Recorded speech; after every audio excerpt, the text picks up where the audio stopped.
नागपुर में हुए महत्वपूर्ण करारों में महाराष्ट्र की औद्योगिक प्रगति को नई दिशा मिली है। महिंद्रा एंड महिंद्रा कंपनी द्वारा लगभग 15,000 करोड़ रुपए का निवेश किया जाएगा। यह जानकारी मुख्यमंत्री देवेंद्र फडणवीस ने दी है। नेक्स्ट जनरेशन तकनीक पर आधारित एसयूवी, कार और ट्रैक्टर उत्पादन के लिए इंटीग्रेटेड फैक्ट्री स्थापित की जाएगी, जिसके साथ ही छत्रपति संभाजीनगर और नासिक में भी निवेश किया जाएगा। इस परियोजना से प्रत्यक्ष रूप से लगभग 6,000 लोगों को रोजगार मिलेगा, जबकि थ्री व्हीलर उद्योग से करीब 10,000 रोजगार सृजित होंगे।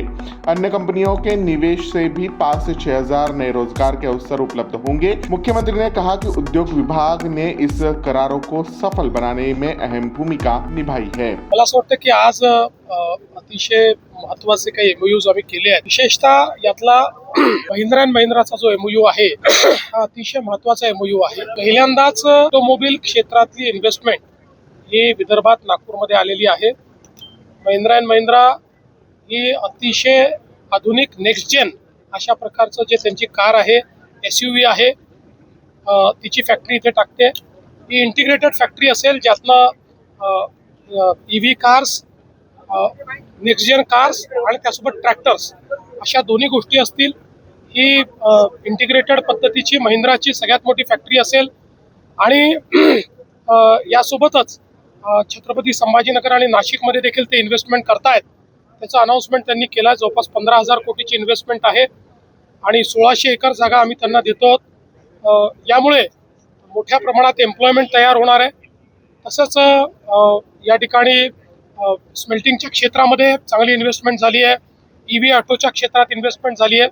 मोठ्या प्रमाणात गुंतवणूक ही आज या कार्यक्रमाच्या माध्यमातून नागपूर आणि विदर्भात आलेली आहे। रोजगार निर्मितीसाठी किती मोठा फायदा आहे महिंद्राचा विचार केला तर जवळपास 10,000 लोकांना रोजगार मिळेल। थ्री व्हीलरची जी इंडस्ट्री आलेली आहे, ज्याच्यामध्ये एकदम लेटेस्ट टेक्नॉलॉजी येते आहे, त्याच्यामध्ये जवळपास 6,000 लोकांना एम्प्लॉयमेंट मिळेल आणि तसंच इतरही बाकीच्या ज्या काही इन्व्हेस्टमेंट आलेल्या आहेत त्यातनं अजून 5 ते 6,000 लोकांना। काय झालं की आमच्याकडे त्यांच्याशी चर्चा केल्यानंतर लगेच चर्चा पूर्ण करून आणि एमओयू पर्यंत नेण्याचं काम आमच्या इंडस्ट्री विभागाने केलं आहे।